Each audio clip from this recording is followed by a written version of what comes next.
Hey there, retro games fans. This is Andy C from Piece of 8-Bit. Welcome to this week's The Bit Between. And this week on The Bit Between, we're heading back to 2011 and revisiting one of the most influential role-playing games ever made, and that is The Elder Scrolls V Skyrim, and one of my absolute favourite games from that era, or one of my favourite games ever, really. Frankly, it's fantastic. Developed by Bethesda Game Studios and released on the 11th of November 2011, so 11/11/11. It wasn't just another sequel, it was Bethesda's attempt to really make a vast, complex RPG feel totally approachable to everyone, and they absolutely pulled it off. In fact, they smashed it out of the park. It was built as a follow-up to Oblivion from 2006, which incidentally you can go and play on Game Pass. They've remastered it and it looks amazing. I had a bit of a start of that and it looks fantastic. I wonder if Skyrim will get the same treatment in a little while. Yeah, Bethesda deliberately streamlined everything from skills, the leveling, the menus, and made the game just overall just more intuitive. And the goal was simple but ambitious. To quote Todd Howard, who was executive producer at Bethesda at the time, a world you could walk in any direction, pick a fight, join a faction, ignore the main quest entirely, and still you felt like you were playing it right. The team created a brand new version of their creation engine, focused heavily on environmental storytelling, dynamic NPC behaviour, and a sense of place. Every cave, every ruin, every mountain path was designed to pull you off the road, and it absolutely does that. Digging back into this game again after all these years, I started doing that straight away. I had a quest to do, and I was already distracted before I even got to the first major quest point, and before I knew it, 2 hours had gone. In terms of the plot and setting then, Skyrim takes place in the icy northern province of Tamriel. During a time of political unrest, the land is torn apart by a civil war between the Imperial Legion and the Stormcloaks, but that conflict quickly becomes background noise to something far, far bigger. You play as a Dragonborn. I definitely feel like this was out before Game of Thrones, and almost feels like a little bit of inspiration maybe, but who knows. You're immortal with the soul and power of a dragon, and you're capable of absorbing dragon souls and using ancient shouts known as the Thu'um, I think it is, if I remember rightly. I can't remember how you spell it. It's THU''UM. I haven't got that far in the game yet, so I can't remember. The main story revolves around the return of dragons, led by Alduin, the World Eater, who is a godlike dragon. I remember that part of the game, that's for sure, when you meet him. He's a godlike dragon and he's foretold to bring about the end of the world. But famously, Skyrim is a game where the main quest is kind of optional. You really don't need to do it at all. You can just explore, and there are loads of side quests and other things you can do, and lots of leveling up. And you can build yourself a little pad to live in and just kind of stay there and just live your life in this amazing world. It's incredible. And many players did that. They spent hundreds of hours becoming thieves, assassins, mages, or just wandering about in the wilderness, completely ignoring Alduin altogether. Why did it feel different? Well, Skyrim's magic isn't magic in all sense of the words, of course. It isn't just its size, it's the freedom that it brings. There's no rigid class system. Skills improve by using them. It's as simple as that. You can be a stealth archer, you can be a spell slinging warrior, you can be a shouting barbarian, whatever you want really. Quests overlap, they collide, they sometimes break, often in somewhat memorable ways. And then there's the atmosphere of the game itself. It's snow-covered mountains, Nordic ruins, haunting music by a chap called Jeremy Soule, and that iconic opening wagon ride which you've just seen is just memed into immortality. I've seen it so many times. So many people start the game, of course, and see that. In terms of its reviews and sales, then obviously it was scoring 9s all over the place. It was praised for that scale, the immersion, the sense of discovery. Its main criticisms came from bugs, and I remember this when it first came out. It was not perfect by any stretch of the imagination, but it did sort of become part of the charm. You would bump into some all sorts of weird and wonderful things. I'll show you at some point when we do the 360 wrap up of what can happen when you use Xenia. And it's not a fault for the game, but there's some really fabulous looking bugs in that that are quite weird and odd. But anyway, Bethesda didn't stop there. Skyrim has been released on multiple platforms: Xbox 360, PS3, PC. This is the Xbox 360 version. Actually, no, this isn't the Xbox 360 version. This is actually the Xbox 360 version, but played through Game Pass Remote Play. So yeah, it is the Xbox 360 version, but yeah, not played on an Xbox 360 directly. Released on the PS3 and the PC. It also had a special edition on the Xbox One, PS4, Nintendo Switch. We've seen it on the PS5, the Xbox Series X, the S. We've seen a VR version. Give that a miss. That made me feel very, very poorly. Before I'd even finished the end of that cart ride, I felt violently sick. It was bad. And apparently, and I've not seen this, and I hadn't even heard of this, and still I started looking into it. But yes, apparently, even on smart fridges. Don't really understand that. Unofficially, I guess, but you get the idea. You could play anywhere. Basically, that's the long and short of it. In terms of sequels and prequels, then, so Skyrim obviously followed Oblivion in 2006. That was obviously followed by Morrowind, which is incredible. And it will eventually, hopefully, maybe, possibly, be followed by the Elder Scrolls 6, which at this point feels almost mythical in it's even more mythical than GTA 6. Who knows when that's going to turn up. But we also had Elder Scrolls Online, which appeared in 2014, which isn't a direct sequel, but a massively multiplayer version of the Elder Scrolls universe, which I have played. I didn't really like it. It wasn't for me. I like the single player campaign in this game. I like the fact that it's me and I'm the best player in it. And obviously, as soon as you play online, you're not the best player in it anymore. But it is set earlier. Set centuries earlier, but and it is still going strong today as a thing. But not necessarily for me, but I get why it's very popular. And its legacy is huge. It brought open world RPGs firmly into the mainstream, and obviously we've seen other games like The Witcher 3, Wild Hunt, that really kind of have filled that void since Skyrim, but really must take some influence from this. Breath of the Wild's another one, really must have taken some influence on this as well. It normalised modding, so this was the first game to really embrace modding on a massive scale. So from graphics overhauls to entirely new quests, it felt quite open and almost encouraged, really. So yeah, this game was well known for modding, and probably the first game that I can think of where that was really happening, just everywhere. And so for many, it wasn't just a game, it's a place, it's a comfort world, a second home that you return to every few years. I can definitely vouch for that. This is a game I will pick up every now and again, and you kind of intend on just going and having a look. So I was recording this the other day.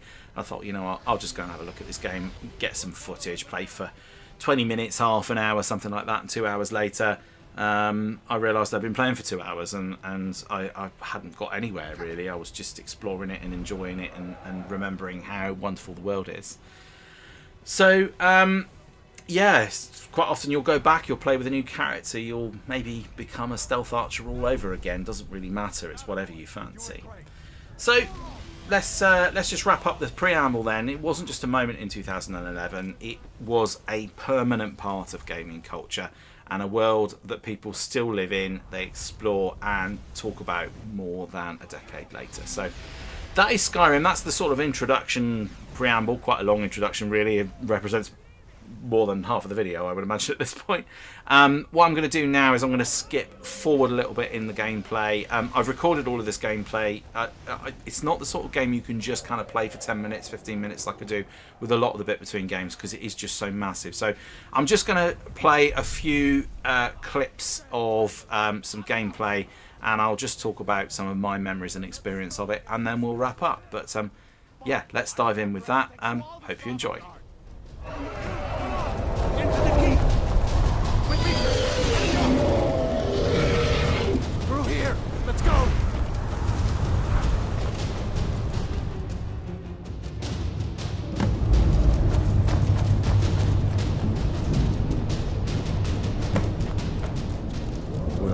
again in Sovngarde, brother.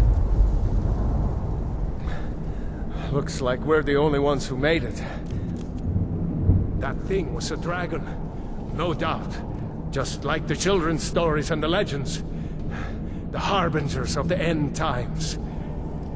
We better get moving. Come here. Let me see if I can get those bindings off. Okay, so at this moment I'm still trying to escape from the keep. Just having a bit of a go with some lockpicking here. This is one of the easier ones. You can see you move with one stick, the sort of lockpick device at the top. Obviously, if you do it too many times, it breaks like that. And as you move it around, you can sort of try it, and it will turn more. There we go. You'll see it twist a little bit, almost there, a little bit more. And obviously, the better you get at it, the more likely it is that you won't break your lock picks and all that sort of thing. You improve. That's one of the many skills you can improve to collect lots of things and potions and all those other kind of bits and pieces.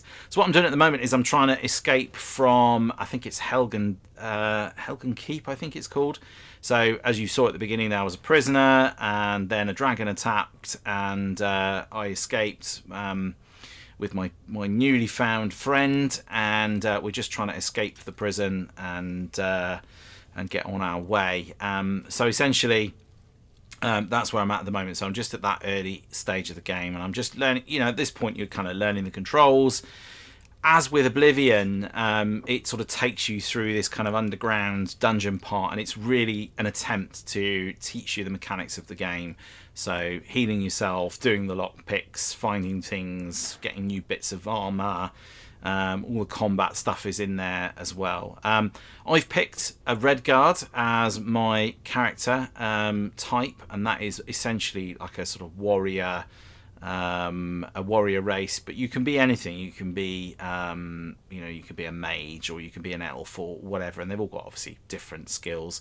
But over time, you can obviously improve your skills. You come with your basic set of skills, depending on your race traits, and then obviously you can build those up. So if you want to focus more on magic, you can absolutely do that. It doesn't really matter what race you are, but obviously if you start as a magical race, you're going to be sort of leveled up in those areas a little bit more. But as I mentioned before, it's very, very straightforward to level up. Yeah, as you can see, you can just collect sort of standard stuff. Those magic potions are quite useful in these early stages. As you get later on into the game and it gets harder, and you have more health, and so they have less effect. So you need to sort of heal yourself with magic or stronger potions and those kind of things as well.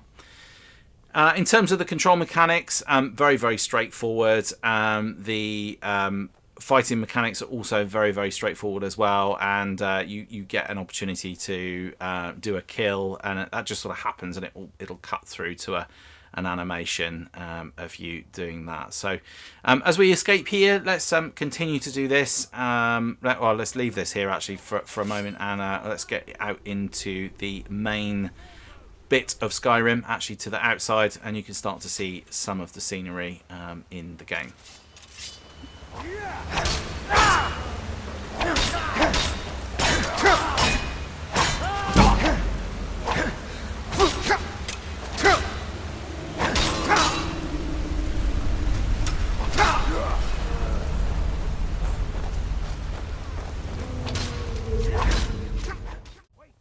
Okay, so now we've exited out, and it gives us the option to decide how we want to play the game. So we can play survival mode if we want, which is a bit more hardcore. You're not able to carry as much. You don't recover when you're asleep. All of those kind of things. So I did not pick that more difficult mode. I just like it how it is when you rest and you recover your health. It's quite a nice feature, to be honest with you. Why make it difficult for yourself? Just enjoy the game. And look how stunning it is for a game that is now 14, 15 years old. It looks incredible still. I think the scenery looks amazing. And I remember playing this game for the first time and coming out into Skyrim for the first time and just being absolutely blown away by how beautiful the scenery looks. Very kind of a cross between sort of fantasy, cross with a kind of Nordic style landscape, a lot of sort of Norse influence in this game, but it just looks absolutely fantastic. And the game is huge. I mean, you know, you are just seeing such a tiny proportion of the actual game itself at this point. It is so huge in terms of scale. It's just massive, and getting around takes a long time actually. And as you get around a bit more, the ability to be able to use fast travel becomes more and more essential, not least because you get attacked by lots of things as you move around, and it just becomes a bit tedious after a while. But exploring this world to start with is fantastic, and every now and again you just kind of want to go around and have a look. So we're heading down to a little town now to pick up my first quest, essentially to well, I'm going to be looking for something called the Dragonstone, but that comes a little bit later. At this moment in time, I'm just looking to try and help this little town that I'm going to get some help to defend itself from the dragon as we go forward. These stones over here actually give us some temporary power. We can pick something to add. It just gives us a bit of a level up, these guardian stones, as it says there on the screen, so we can choose if we want a bit of magic, or we want better stealth, or all of those kind of things. We can pick one and it will just apply that upgrade to us for a period of time. So there we go. I think I picked magic, and then I went to pick the warrior one. Why did I do that? I don't know. I just did. So there you go. Let's skip forward again, and let's move to the little town. And then I will sort of start to show you how we moving around on the horse and all that kind of stuff as well.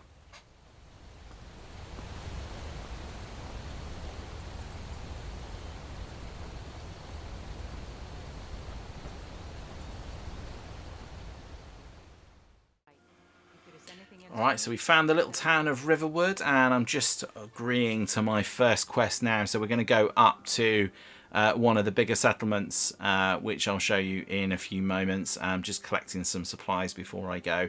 And basically I've been asked to go and get some help from the nearby town, from the military, to help defend against the dragon that's been flying around, which they're very worried about at this point here. So I've just been offered a bunch of stuff, and when you get offered things, you can you get given stuff, and you find stuff out in the wilderness. You can also take things. If you take things from inside buildings and you get spotted, then you know you'll get chased. So later on in the game, you'll see me do it. I steal a horse. Yeah, that's right. So there you go. I've got to go and talk to the Jarl of Whiterun.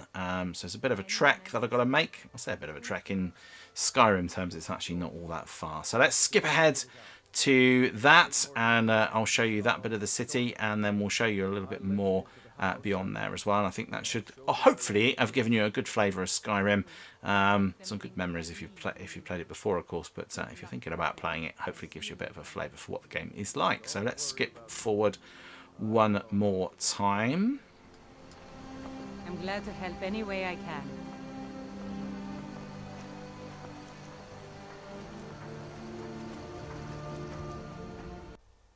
Just before we get to Whiterun, actually, I just wanted to show you the map, just to give you some indication of just how big this is. So you can see where I am, and I've just left Riverwood. That's that flashing icon on the screen there, and I'm off to Whiterun. But then when you start to move around the map, you realise just how massive it is. You get a few things marked on here, but obviously as you move around, you start to discover things become unearthed. So you got the major sort of settlements on here. And then you can just get an indication for how vast the map is. Obviously, at the moment, largely unexplored. It is just huge. And we get up into the mountains and all sorts later on to find dragons and fortresses and goodness knows what. Oh yeah, Dawnstar, I remember going there. Incredible. And some of the settlements look amazing. You go there and they're these little self-contained settlements, and you can just spend hours, and there'll be little missions and all sorts of things like that as well. So let's skip forward again to Whiterun. Of course, this is what I mentioned. So I've got to run for a while. I've got a horse. It takes me a little while. And you saw how it didn't look very far on the map, but it's actually, you know, it's not a small distance, little way. Yeah, as you run around, you will encounter things as you go. So we'll encounter wolves and bears and all sorts of other bits of wildlife, and bandits. Quite a lot of bandits around also. So in fact, here we go. There's a wolf. So before I skip forward, let's see. I think, did I get attacked by this wolf? Maybe not. Maybe not. All right, let's skip forward.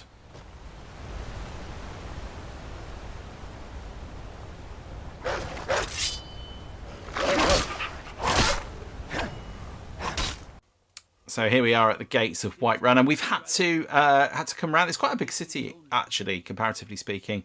It's got a sort of Minas Tirith feel about it. There's definitely a lot of Lord of the Rings kind of influence in this game, yeah, so it's quite cool. It's perched in sort of a valley floor, if you like, and you have to walk around the walls quite a lot to actually find your way in to the entrance.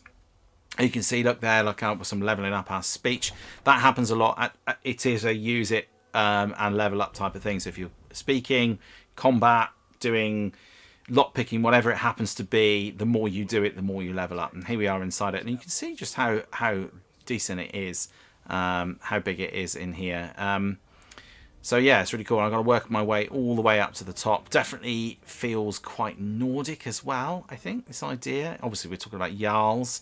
Quite Nordic sounding, a bit like the Earls, the Viking term Earl, so very, very similar there as well. So, yeah, we're going to walk around here, and then we're going to go find the Jarl, and then the Jarl is going to help us, and we get instructed to go up into the mountains to look for something. So that's what we're going to do next. So let's just skip forward until we get up into the big hall at the top.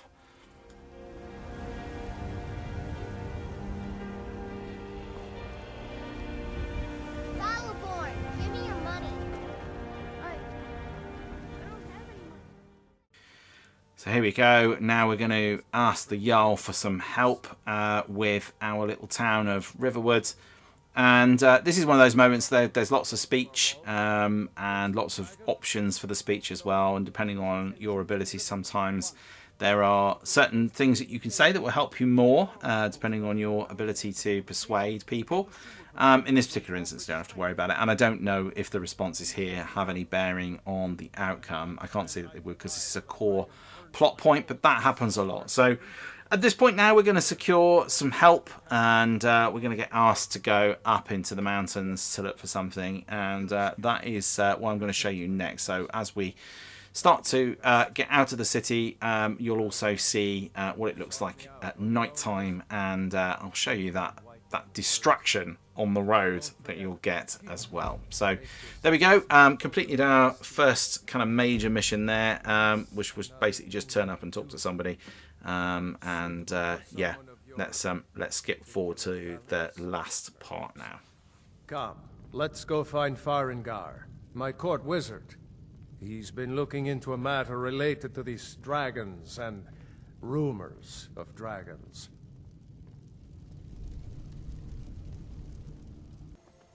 Alright, so this is the last bit that I'm going to show you now. So you can see I found a grotto. Now, what's happened since I left the city is that I got distracted by a separate path. I can see the little icons at the top. Decided I wanted to come and explore for no good reason.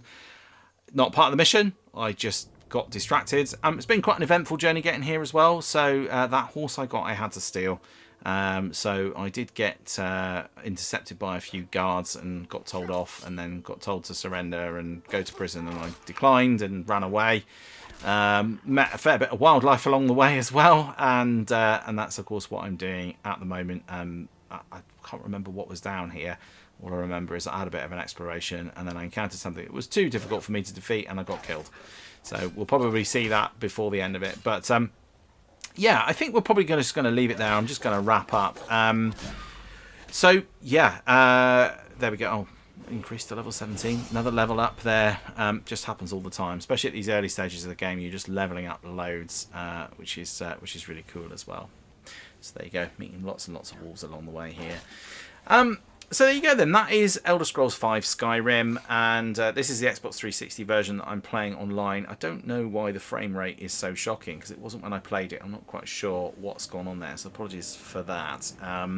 But yeah, I've really enjoyed getting back into this, and like I said earlier in the game, 2 hours passed with me playing without even realising it. I'll just get about a 20 minutes piece of footage, and 2 hours later I'm still playing. So yeah, and I hadn't even retrieve the Dragonstone. I forgot to say, actually, when I was coming out the castle, it's not actually the Jarl that gives me the mission. I actually go and see a mage who tells me to go and find this Dragonstone. He's like a sort of dragon fanatic, if you like, and he says, go up into the mountains and get me one of these Dragonstone things.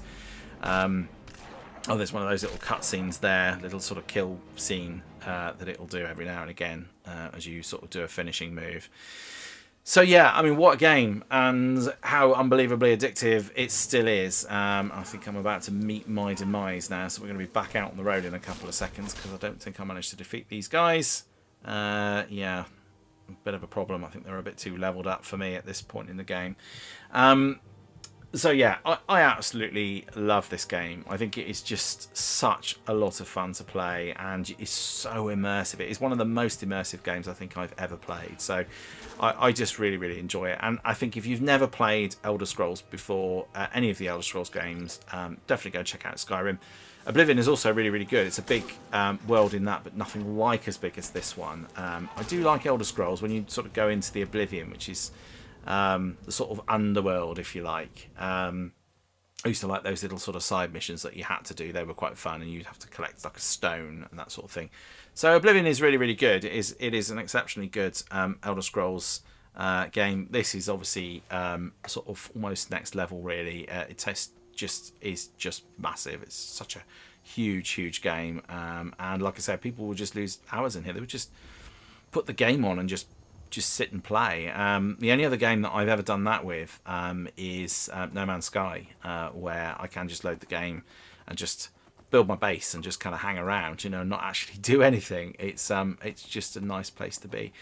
And look how stunning it looks, even at night time. Look, we've got the sort of Aurora Borealis going on in the background there. It just looks stunning. And there are obviously lots of weather effects and all of those kind of good things as well. It's just incredibly immersive, and yeah, huge as well. Obviously, because it's quite mountainous, you spend your time. I think the map feels bigger because you can't just go to everything directly in a straight line. You have to go around and navigate around things with a little bit more skill. So there you go. That is Elder Scrolls 5 Skyrim, an exceptionally good game. And if you're into magic and dragons and role-playing games, then this really is, I think, probably the pinnacle of that style of gaming. And hopefully one day we'll see an Elder Scrolls 6 and it will be even better. But we shall see. Maybe it'll never happen. I mean, it has been 15 years, and that's even longer than Grand Theft Auto 5. So this came out 2 years before GTA 5. And we at least do have a GTA 6 announced. But I haven't heard about Elder Scrolls 6. It's been rumoured for a long time. Obviously drop something in the comments if you know differently, but I'm not aware of anything that's currently happening at the moment on that. So there you go. So that is it for this week's The Bit Between. So coming up in the channel, we've got a few things. We've got the Xbox 360 month with review just around the corner. This is, of course, the last video for 2025 on Pieces of 8-Bit. So the next one, it will be 2026. So we are going to be looking at the Xbox 360 and what it was like to live with through the month of December. But that will be in January, even though that is now only a couple of days away. We'll also be having a look back at 2025 and having a bit of a retrospective on what I've enjoyed and what's been going on, and also look forward to 2026 as well. I have got a Retro Red Steve race to do with my son Ollie, which is Moto X, I think it is. I can't remember exactly what it was called. It's a motorbike racing game, so I'm expecting to be utterly terrible at it. It's not a game I've played before, so that's going to be quite interesting. So we'll try and get around to that as well, and loads more things as well planned for 2026, including a new console for January for the month with, which will be announced on Friday. So that is it. Just leaves me to say once more, thanks very much for your support through 2025, and thanks for tuning in and watching. And well, obviously, all do take care of yourselves. Have a fantastic, happy new year, and I will see you all in 2026. Until then, bye for now.